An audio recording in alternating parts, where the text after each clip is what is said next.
Assalamualaikum warahmatullahi wabarakatuh.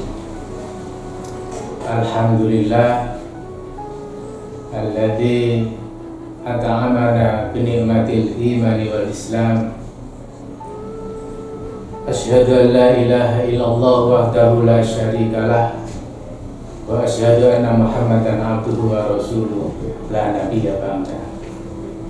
Allahumma salli wa sallim wa barik ala sayyidina Muhammadin wa ala alihi wa ashabihi ajma'in.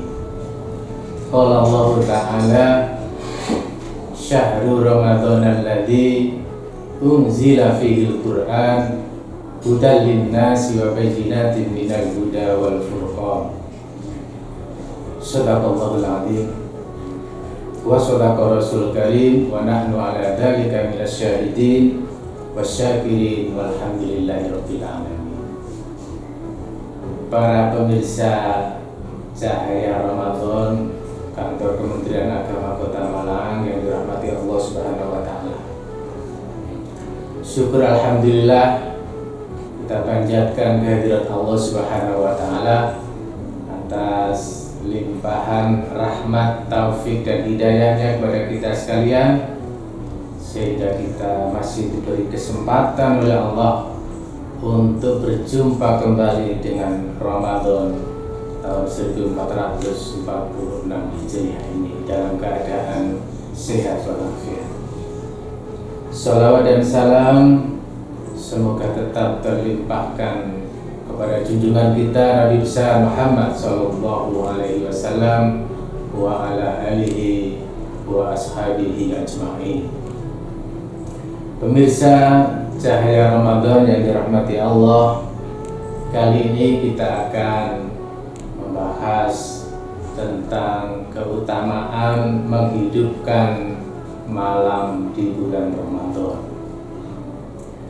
Pemirsa Cahaya Ramadan, ada satu hadis yang sangat populer yang diriwayatkan oleh Imam Bukhari. Nabi Muhammad SAW bersabda, "Man qama Ramadhana imanan wa ihtisaban, ghufira lahu ma taqaddama min dhanbihi."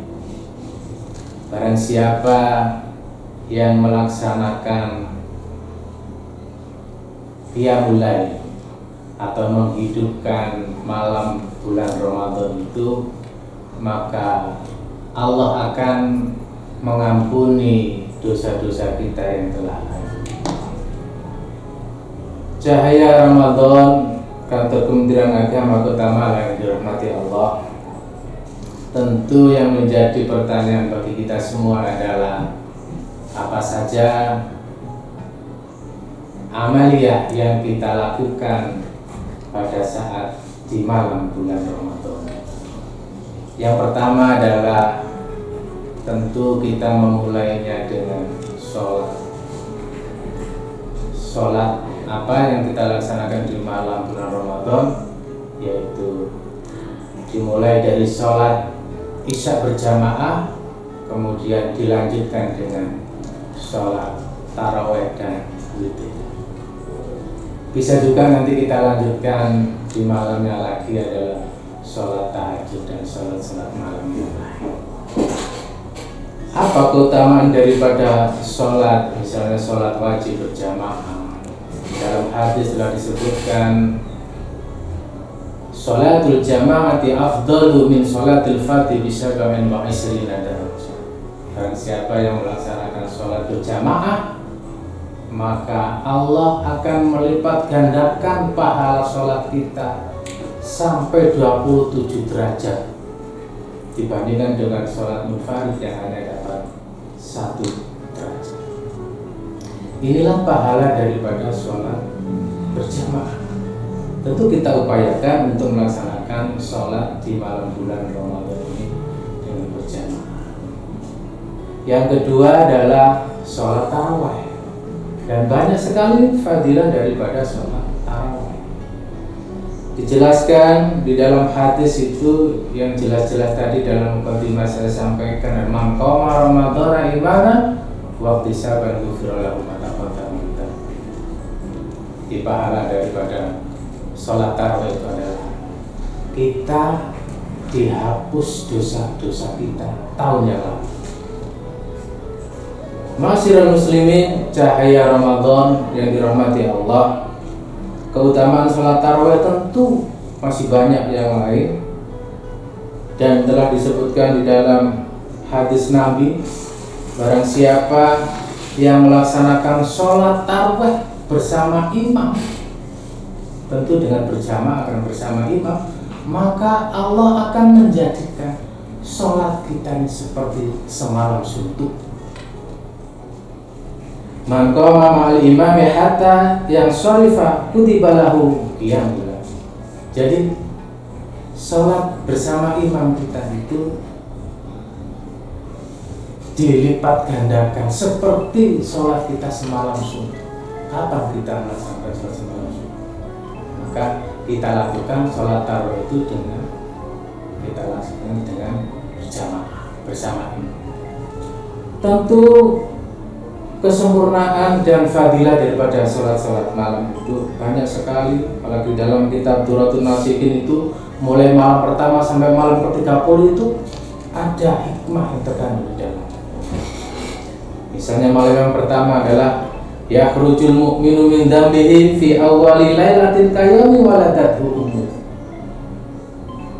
Pada malam pertama dosa orang mukmin itu ketika melaksanakan sholat tarawih akan keluar, akan dikeluarkan dosa-dosa kita dan digantinya seperti kita ini bagaikan bayi yang baru dilahirkan tanpa noda, tanpa dosa dari perut. Ini fadilah daripada sholat. Itu malam pertama dan seterusnya dan seterusnya. Qiyamul lail yang kedua yang bisa kita lakukan adalah membaca Al-Quran. Al-Quran ini luar biasa karena terkandung beberapa mukjizat yang luar biasa dan keutamaannya. Yang pertama, Al-Quran akan menjadikan syafaat atau penolong di hari kiamat untuk para pembaca. Iqra'ul Qur'ana fa innahu ya'ti yaumal qiyamah syafi'an li ashabi. Jadi akan menjadi penolong. Jadi nanti kita akan ditolong oleh bacaan-bacaan Al-Quran kita. Inilah yang dimaksud dengan Al-Quran akan menjadi penolong, menjadi syafaat bagi kita. Yang kedua, Al-Quran jika kita pelajari dan mengajarkannya, tentu ini sebaik-baik amalan, sebaik-baik aktivitas kita. Karena khairukum man ta'allama al-Quran wa 'allama. Sebaik-baik dari kalian semua adalah orang yang membaca Al-Quran dan mengajarkannya, tentu dengan memahami dan mengamalkan. Dan masih banyak lagi keutamaan-keutamaan dalam membaca Al-Quran. Yang ketiga, qiyamul lail adalah itikaf di masjid. Apa fadilah daripada itikaf? Itikaf ini adalah untuk mendekatkan diri kepada Allah. Semakin dekat kita lakukan itikaf kita kepada Allah dengan bacaan-bacaan zikir, bacaan-bacaan doa, bacaan-bacaan lafal-lafal asmaul husna, tahlil, tahmid, dan seluruh bacaan-bacaan yang baik itu kita gunakan untuk pada saat kita itikaf di masjid. Maka dengan itikaf ini Allah akan dekat dengan, insya Allah akan menghampiri kita, malaikat-malaikat akan mencatat kita sebagai hamba Allah yang rajin ibadah dan dekat dengan Allah. Dan yang terakhir, qiyamul lail bisa kita laksanakan dengan sahur. Kenapa harus sahur? Puasa itu kenapa harus sahur? Karena di dalam sahur terdapat banyak berkah. Ma'asyiral muslimin, cahaya Ramadan yang dimuliakan Allah, inilah yang bisa kami sampaikan, mudah-mudahan sedikit sebagai kultur melihat 7 menit dan mengisi di cahaya Ramadan ini benar-benar menambah gairah kita dalam melangkahkan gerakan tubuh kita untuk melaksanakan dan menyambut bulan Ramadan ini serta melaksanakan amalan-amalan yang ada di dalam. Wal afu minkum. Wassalamualaikum warahmatullahi wabarakatuh.